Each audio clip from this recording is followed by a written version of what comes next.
Alright. So, looks like I'm going to be trying to make this again.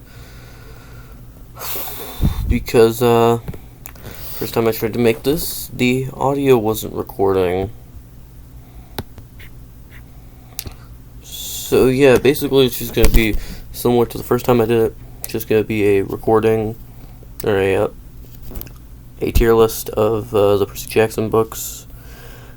Except this one has all of the books. I'm just going to put all of this in here real quick. Kane Chronicles. No. This is basically going to be an update to the one I made a while back. Actually, over a year ago. But I promised somebody I'd make it. And like I said, I tried making it before, but my thing wasn't recording. It was so annoying. So now I get to try this again. What else is there that I have not read? Where is the sun and the star? Is it not on this one?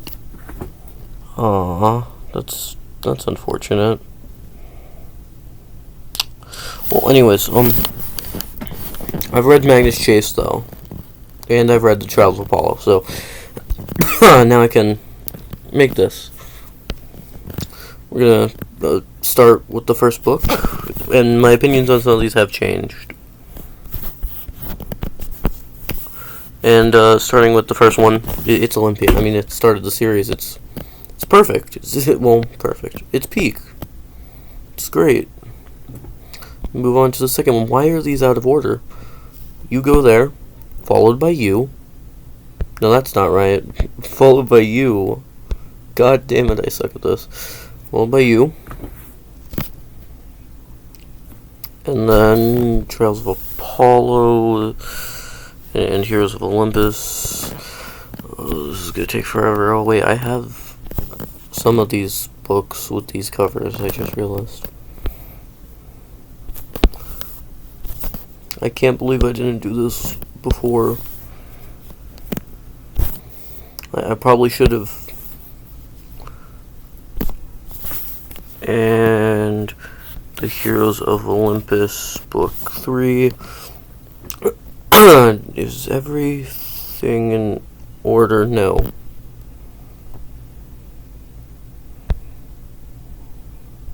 Alright, there we go. So, second book. I like it better than the first. Enough said. It's Olympian. Alright, develops Annabeth and Percy's relationship. It, I mean, yeah, it develops Percy and Annabeth's relationship. It's just a really good sequel. And I think it's better than the first one, you know, it has a lot of funny moments, a lot of serious moments. Just based off the Odyssey. You know, it's really good. Third book. Okay, so I don't like the third one as much as the first two, I don't think.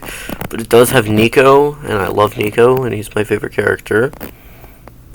Now, does that make it Olympian? Yes, it's an original Percy Jackson book. It's an Olympian. It has Nico, and it has Zoe, and Bianca is in that one, and you know, it really just introduces you to Nico and some of the other gods and titans, most of the titans. Also, obviously, spoilers. I can't believe it took me 4 minutes to say that, but yeah, spoilers, obviously. Anyways, next, Battle of Labyrinth. It's one of the originals, so it's also up here. I think I like it. Do I like it more than the first book? Because Daedalus was a good character. Daedalus was a really good character, and the actual Battle of the Labyrinth was super fun. And Tyson was really fun. Oh yeah, Tyson's in the second one. I love Tyson. And trying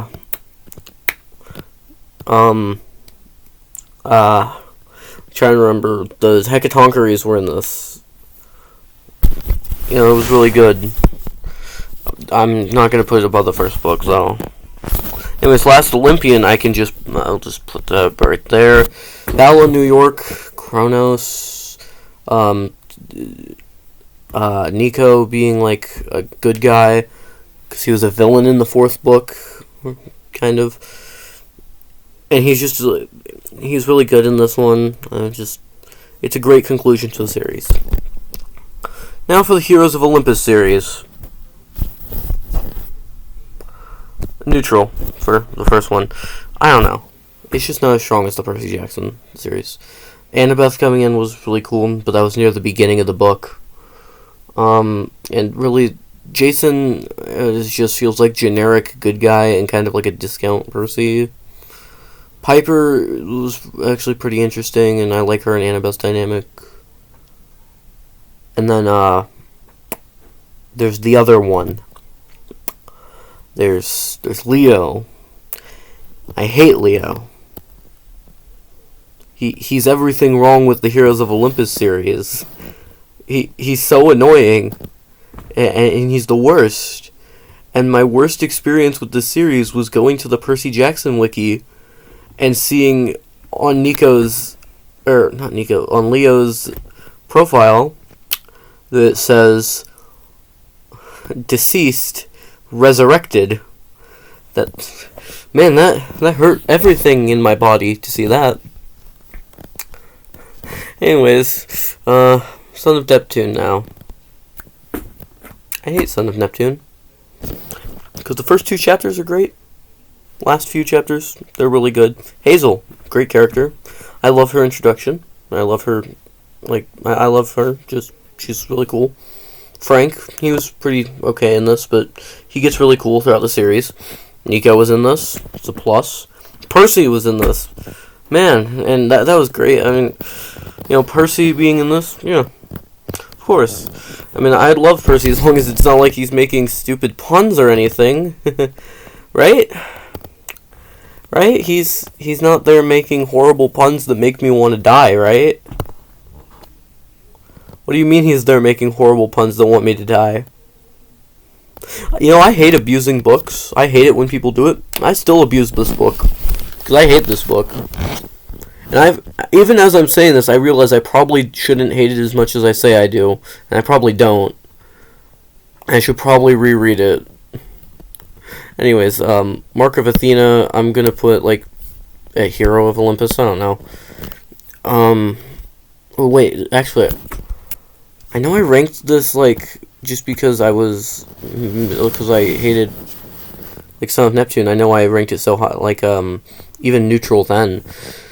But this one is actually, I'm just looking at the cover seeing Arachne, and I remember this book, how good it was, Heracles was in it.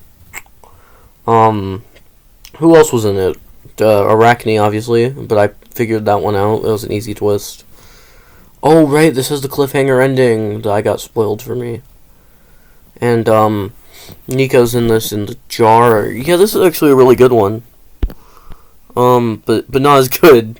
Not as good as the House of Hades. I'm not an idiot, right? I mean, it's my favorite book in Heroes of Olympus. It's better than all of the Percy Jackson series. Of course, that's only if you've read the Percy Jackson series first, because it's all about Percy and Annabeth in Tartarus, and it's amazing. I don't really remember what the others were doing. They were going to Greece to open the doors of death to get them out, and to then close the doors of death or whatever. I don't remember. They're not important. They're not the main focus of this book. Percy and Annabeth are, and it's amazing. Finally, Blood of Olympus.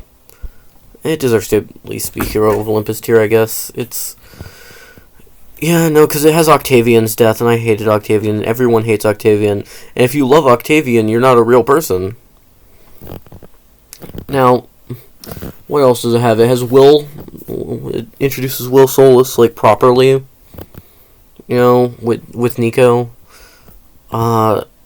I think this is probably the one where Nico and Jason go to, the palace, and Nico being gay is revealed. I don't remember if it was this or the last one. I don't really care.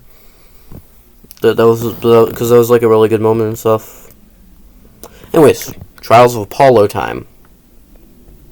Alright. Now, these books, I actually prefer them over the Percy Jackson series, funnily enough. Right, Apollo's just a fun character, and him becoming immortal is such a fun concept. And his inner, like, monologues about everything where he describes stuff as, as a god would. And then, explains it, what gods would do compared to humans. It's always funny. I still remember the joke that he made about gods getting headaches and just popping their heads open to reveal a newborn god, like Zeus did during Athena's birth. It was very funny. Second book builds upon the first one, and it's really good, because at the end of the first one, Meg betrays him, and then the second one, she's not in for, like, the first half, and then when she is, she comes back and she's, like, on his side again. It's really good. You know, they go to the zoo, fight Commodus, and, I think Commodus is the, like, main villain of this book. And then the third book, Burning Maze. I had the plot twist spoiled for me in this one.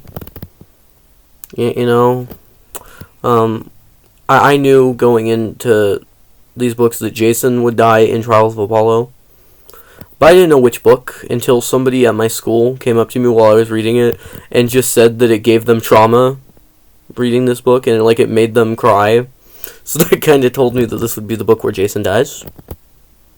And I am not trying to pronounce Caesar's name, so I'm just going to call him Caesar. But, yeah, he's definitely shown to be a threat in this one when he brutally stabs Jason to death with a spear. This is really good. I didn't feel much for him because Jason felt like a generic Percy. Like a very generic good guy character and kind of a discount Percy, as I've said before. I did still feel something, though. Which is weird because I didn't really care about Jason at all. But anyways, fourth book. This had Raina in it, or Raina. I don't know how to say her name. But I love her. She's cool. Made a return from Heroes of Olympus. What? Oh, this one had the Greco-Roman god of sound, of silence in it. I love that dude. I never knew he existed before, and now he's so cool for no reason. So he's gonna stay as one of the main reasons for why it's top. God, what else happened in this book? Oh right, all the good villains died, and it was they died in such I can't English. English is hard. It's only my first language. But the villains die in such satisfying ways. I love it. It's just so good.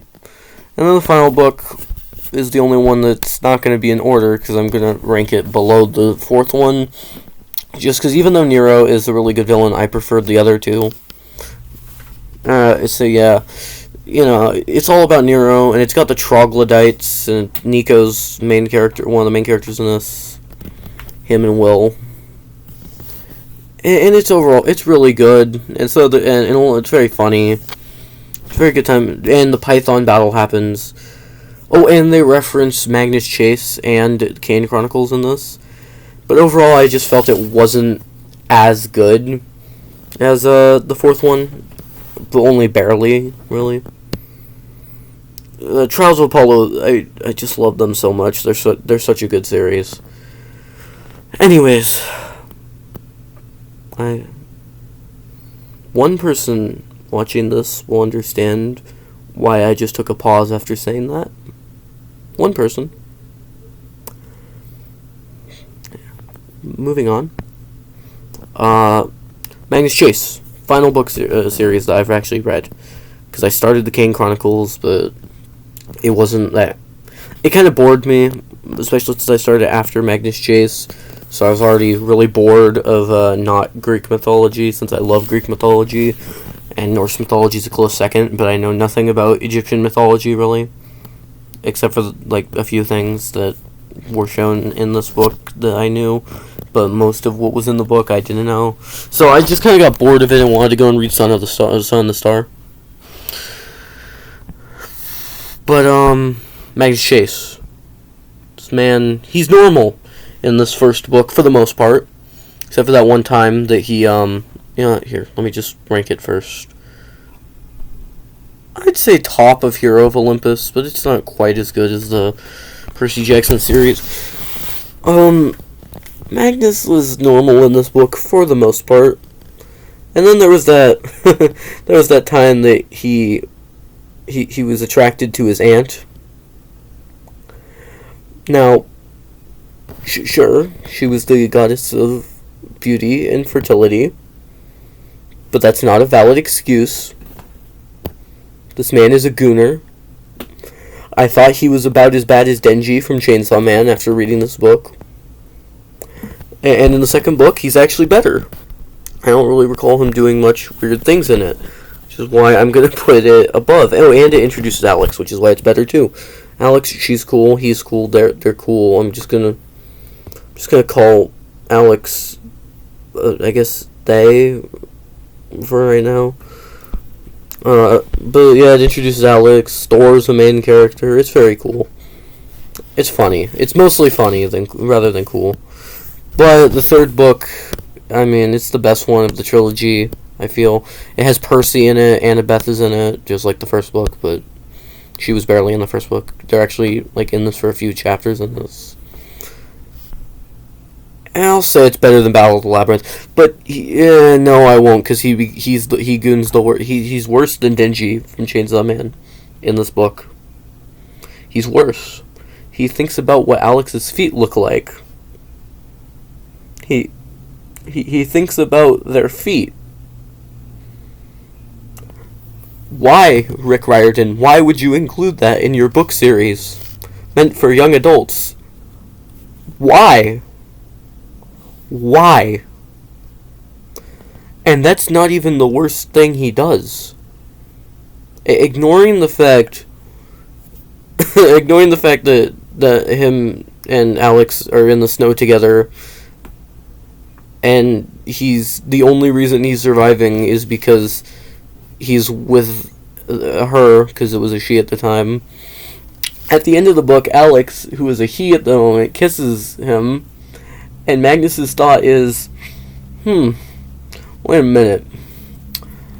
I'm kissing a dude right now. How do I feel about that?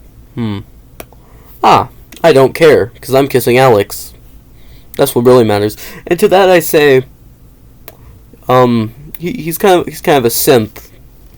Kind of a gooner. He's worse than Denji from Chainsaw Man, whose entire motivation is boobs. He's worse than that guy. I still love both series, but I'm just saying that anyways, so it's worse than Titan's Curse, or not Titan's Curse. It's better than Titan's Curse, I guess. But it's worse than Battle of the Labyrinth, I'd say. You know what? I'm actually going to change my ranking and put